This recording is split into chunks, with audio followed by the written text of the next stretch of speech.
Very good morning everyone. जैसे कि हमारा टॉपिक चल रहा था Rutherford nuclear model of atom, कल ये मैंने कराया, ठीक है। लेकिन कल ये मिड में छूट गया था, इसलिए मैं थोड़ा दोबारा से इसे एक्सप्लेन कर रहा हूं। ओके, तो देखो रदरफोर्ड ने क्या किया, एक हैवी मेटल्स की गोल्ड फॉइल, जैसे गोल्ड फॉइल ले ली या प्लेटिनम मेटल की ले लो, सिल्वर की ले लो, कॉपर की ले लो, एक हैवी मेटल की बहुत बड़ी फिल्म ले ली और उसने उससे अल्फा पार्टिकल्स को पार कराया। तो मैक्सिमम अल्फा पार्टिकल्स तो पार हो गए। ये मान लो जैसे कि उसने इस गोल्ड फॉइल से 20,000 अल्फा पार्टिकल्स को पार कराया, तो दो चार अल्फा पार्टिकल्स को छोड़कर सारे एकदम स्ट्रेट पार हो जाते हैं और दो चार अल्फा पार्टिकल अपने पास से क्या हुए, डिफ्लेक्ट हुए। और अप्रोक्स 20,000, अप्रोक्स बेटा ये कोई एग्जैक्ट नहीं है, एक आइडिया है। और अप्रोक्स 20,000 अल्फा पार्टिकल्स में ये मान लो एक जिस रास्ते से गया उसी रास्ते से वापस टकरा कर ये आ गया। आप इस फिगर को अपनी एनसीईआरटी से बना सकते हो। तो कल मैंने इसकी थ्योरी लिखाई। अब इसके बाद यहां पर ठीक है, तो मैंने यही बात लिखाई थी कि Rutherford take a gold very thin heavy metal foil like gold, silver, copper, platinum, ठीक है। Then he observed that maximum alpha particles pass through it without any deflection, ठीक है। अब यहां पर इसके बाद अब उसे क्या क्या यहां पर ऑब्जर्व किया, ठीक है। तो यहां पर आप लोग हेडिंग डालिएगा, हाँ, Rutherford observe that, new line से Rutherford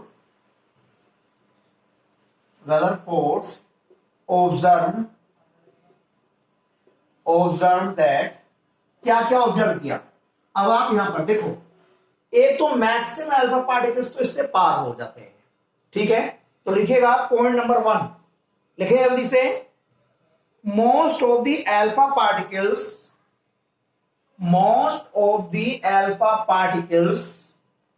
pass through the gold foil, ऐसे लिखिएगा, most of the alpha particles pass through the gold foil without any deflection, बिना किसी डिफ्लेक्शन के, without any deflection.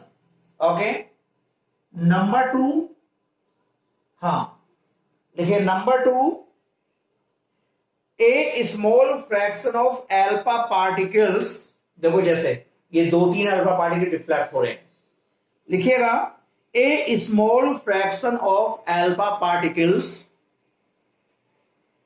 a small fraction of alpha particles was deflect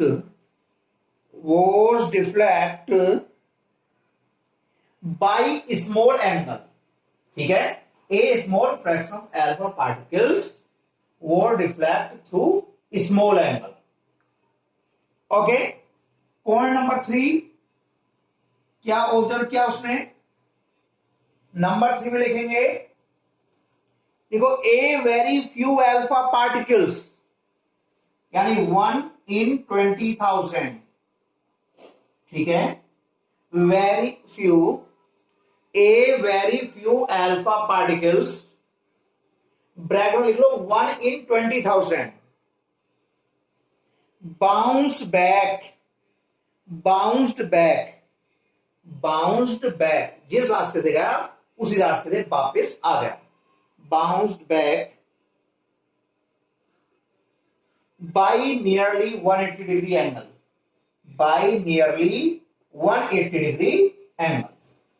right. अब इसके बाद चलो ये तो ऑब्जर्व किया, अब उन्होंने इस बात से क्या कंक्लूजन निकाला, ठीक है। क्या उन्होंने ये बात, भाई ये तो उन्होंने रीडिंग यहां से ऑब्जर्व करी, भाई ऐसा ऐसा था, अब इस बात से उन्होंने क्या आइडिया लगाया। अब इसके बाद हेडिंग डालेंगे, कंक्लूजन मेड बाय रदरफोर्ड, देखिएगा, conclusion made by Rutherford, clear, conclusion made by Rutherford, हाँ, conclusion made by रदरफोर्ड, ठीक है, कंक्लूजन मेड बाय रदरफोर्ड ने क्या क्या कंक्लूड किया, लिखिएगा। भाई एक बात बताओ, जब मैक्सिमम अल्फा पार्टिकल्स पार हो जाते हैं, इससे उन्होंने इस बात का आइडिया लगाया कि भाई एटम का मैक्सिमम स्पेस क्या खाली है। तो लिखेंगे पॉइंट नंबर 1, लिखिएगा most of the space in the atom is empty, most of the space in atom, most of the space in atom is empty, most of the space in atom is empty, खाली। Reason, because most of the alpha particles passed through the foil, because most of the alpha particles passed through the foil without any deflection, ठीक है भाई। जब maximum alpha particle पार हो गए तो उन्होंने पता लगा लिया, एक आइडिया लगा लिया कि एटम का मैक्सिमम स्पेस क्या होता है, खाली होता है। इसके बाद नंबर 2, नंबर 2 लिखिए लिखो total positive charge has to be concentrated, total positive charge has to be concentrated in a very small volume of atom, total positive charge of the atom is concentrated, अपनी language में बना के लिखिएगा, ठीक है। ये लो, total positive charge of the atom is concentrated in very small volume of the atom,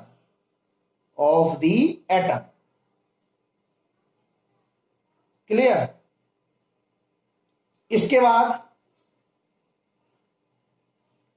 number 3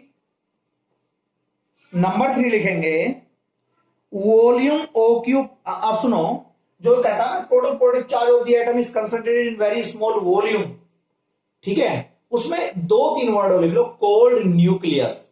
उन्होंने रदरफोर्ड ने उसे न्यूक्लियस नाम दिया, कोल्ड न्यूक्लियस, ठीक है।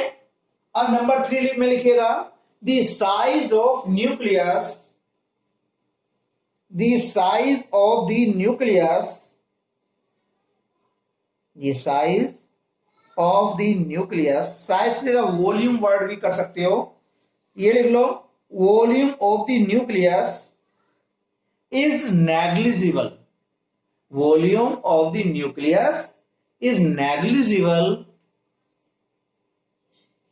in the comparison volume of atom के वॉल्यूम की कंपेयर में, in the comparison volume of atom। Full stop लगाकर लिखिएगा, इसी में लिखिए the radius of atom is about 10 to the power minus 10 metre, the radius of atom is about 10 to the power minus 10 metre, while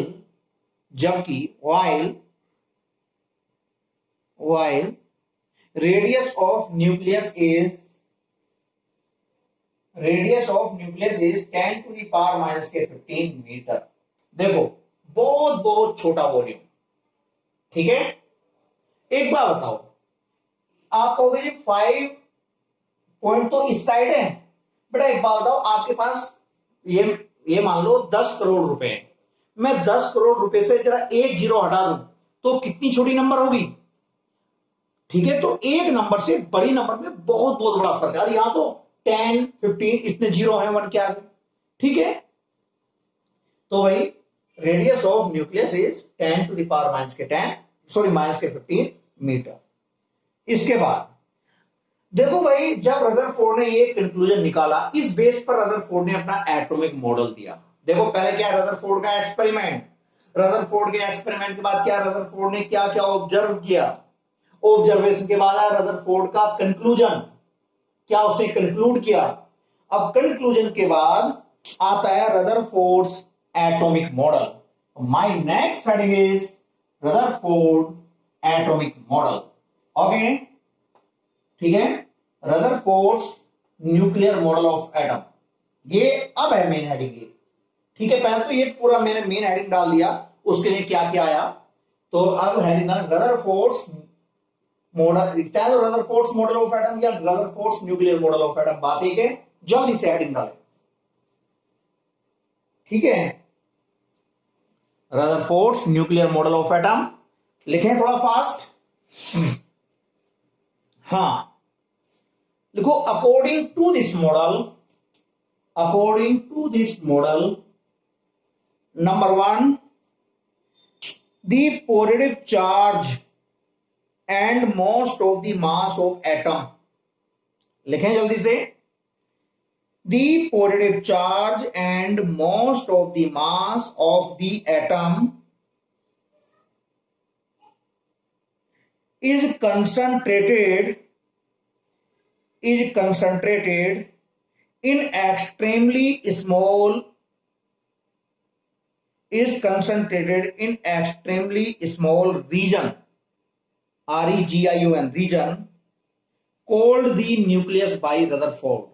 ठीक है, जो atom का total mass और टोटल पॉजिटिव चार्ज जो रहता है ना एटम के अंदर, एक बहुत बहुत स्मॉल वॉल्यूम में रहता है, वेरी स्मॉल रीजन में रहता है, उसे रदरफोर्ड ने क्या नाम दिया, nucleus. Clear, the positive charge and mass of the atom is concentrated in extremely small region, ठीक है, called the nucleus by Rutherford। Rutherford ने उसका नाम रख दिया न्यूक्लियस। ओके, इसके बाद नंबर 2 में लिखे हैं the nucleus is surrounded by electron। जो न्यूक्लियस है, जरा एटम का देखो, ये तो हो गया न्यूक्लियस, और जो इलेक्ट्रॉन्स इस तरह सराउंड रहते हैं न्यूक्लियस के चारों तरफ, लिखो the nucleus is surrounded by, the nucleus is surrounded by electrons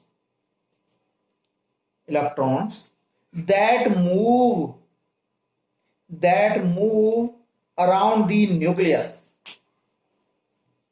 The nucleus is surrounded by electron that move around the nucleus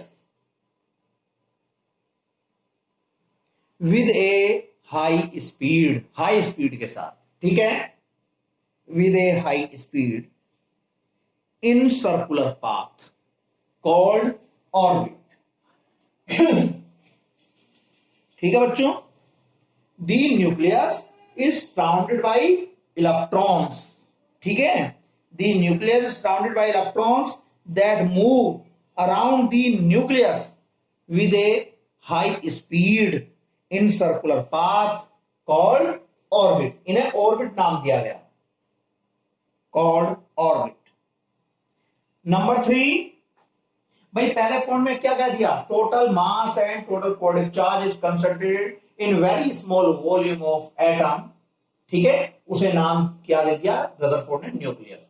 दूसरी बात कह दी, जो न्यूक्लियस है ना, इलेक्ट्रॉन्स के द्वारा सराउंड रहता है, और इलेक्ट्रॉन्स हाई स्पीड से, ठीक है, विद हाई स्पीड रोटेट करते हैं, मूव करते हैं around the nucleus in circular path. उन सर्कुलर पाथ को रदरफोर्ड ने क्या नाम दे दिया, ऑर्बिट। ओके, नंबर 3 लिखो, electrons and nucleus are held together by electrostatic force of attraction. भाई इलेक्ट्रॉन पे नेगेटिव चार्ज, न्यूक्लियस में पॉजिटिव चार्ज, इनके बीच कैसा opposite charge attract to each other, लिखिएगा जल्दी से। Electrons and the nucleus are held, electrons and the nucleus are held together by electrostatic force of attraction, together by electrostatic force of attraction। Clear? हाँ, इसके बाद देखो भाई, actually इसके बाद देखो ये रदरफोर्ड का न्यूक्लियर मॉडल था जो उन्होंने एटम के लिए दिया। अब इस मॉडल की ड्रॉबैक, तो हेडिंग डालिएगा drawback of Rutherford model, drawback of Rutherford nuclear model. ठीक है, drawback of Rutherford nuclear model, drawback of Rutherford nuclear model. Okay, एक बात बताओ, जब इन दोनों के बीच एक इलेक्ट्रोस्टैटिक फोर्स है, राइट, जब एक इलेक्ट्रोस्टैटिक फोर्स है, ठीक है। अब देखो मेन ड्रॉबैक क्या थी, मेन ड्रॉबैक क्या थी? एक्चुअली रदरफोर्ड साहब से पूछी गई, कुछ साइंटिस्ट ने क्वेश्चन किया, भाई जो ये इलेक्ट्रॉन रोटेट करता है तो न्यूक्लियस के चारों तरफ रोटेट करने के लिए इस इलेक्ट्रॉन को एनर्जी मिलती कहां से, राइट। तो उसी टाइम एक नया नया फॉर्मूला आया था, Einstein mass energy equation, E equal mc square, उस टाइम ये फॉर्मूला आया था। तो रदरफोर्ड साहब ने कहा भाई एटम का थोड़ा सा मास इस फॉर्मूले के अकॉर्डिंग एनर्जी में कन्वर्ट हो जाता है और उस एनर्जी के हेल्प से इलेक्ट्रॉन न्यूक्लियस के चारों तरफ रोटेट करते हैं। तो फिर पूछा गया जी रोटेट करते हैं, जब वो एनर्जी खत्म हो जाएगी फिर दोबारा से एटम का थोड़ा सा मास फिर एनर्जी में कन्वर्ट हो जाएगा। तो साइंटिस्टों ने कहा भी इसका मतलब जब एनर्जी खत्म हो जाएगी एटम का थोड़ा सा मास एनर्जी में कन्वर्ट हो जाया करेगा। उन्होंने कहा हाँ जी, इसका मतलब एक टाइम ऐसा आएगा बहुत बहुत लंबे टाइम के बाद एटम का टोटल मास एनर्जी में कन्वर्ट हो जाएगा। जब टोटल मास एनर्जी में कन्वर्ट हो जाएगा इसका मतलब एटम स्टेबल ही नहीं है, एटम स्टेबल ही नहीं है। तो कहने का मतलब यह है रदरफोर्ड साहब एटम की स्टेबिलिटी को एक्सप्लेन नहीं कर पाए। क्लियर? तो ड्रॉबैक में लिखेगा, बस एक सेंटेंस में लिखाऊंगा, कोई ज्यादा बड़ी रामकथा नहीं लिखाऊंगा। लिखो दी रदरफोर्ड, लिखो Rutherford does not explain, Rutherford does not explain the stability of the atom, वो एटम की स्टेबिलिटी को एक्सप्लेन नहीं कर पाए। Okay, clear? इसके बाद रदरफोर्ड मॉडल के बाद आप लोग न्यू हेडिंग डालेंगे, हाँ भाई atomic number and mass number. देखो ये इसके बारे में बात करनी है, atomic number and mass number, atomic number and mass number. अब देखिएगा इस बात को एक्सप्लेन करने से पहले आप लोग एक फॉर्मूला याद रखिएगा। वो फॉर्मूला ये है, आपके पास ही कोई एटम है, ये होता है एटॉमिक नंबर Z और ये होता है एटॉमिक मास। ये क्या है? Atomic mass, atomic mass. और ये किसके इक्वल होता है? Sum of proton and neutron, proton और न्यूट्रॉन के सम के इक्वल होता है। ये होते हैं, ये होता है एटॉमिक नंबर, ये होता है एटॉमिक नंबर। और एटॉमिक नंबर को ही हम बोलते हैं क्या? Number of protons, number of protons. और जितने नंबर ऑफ प्रोटॉन्स होते हैं उतने होते हैं number of electrons, number of electrons. पहले इस बेसिक फॉर्मूले को लिख लो। अब एक बात बताओ, जब आपके पास एटॉमिक मास पता है, एटॉमिक नंबर पता है और atomic number number of proton है, आपसे पूछा जाए भी एटम के अंदर कितने न्यूट्रॉन होंगे, इसमें से इसे सब्ट्रैक्ट कर दो। क्यों? ये किसका सम है? प्रोटॉन न्यूट्रॉन का सम है। प्रोटॉन कितने आपके? इतने, Z। तो आप एटॉमिक मास में से एटॉमिक नंबर को सब्ट्रैक्ट कर दो, आपके क्या आ जाएंगे? न्यूट्रॉन आ जाएंगे। जल्दी से इस फॉर्मूले को नोट करें। हाँ,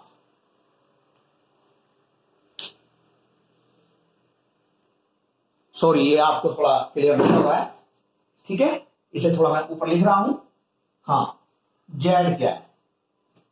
Z आपका देखो ये एटॉमिक नंबर, एटॉमिक नंबर, ये इसी को क्या बोलेंगे? Number of proton, number of proton equal number of electrons.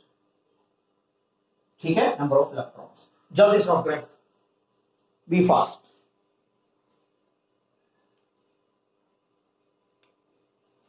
Okay, अब इसके बाद ठीक है क्लास, इसके बाद नेक्स्ट वीडियो में लेकर चलूंगा ये डेफिनेशन एडल नंबर और मास नंबर की। Okay okay class.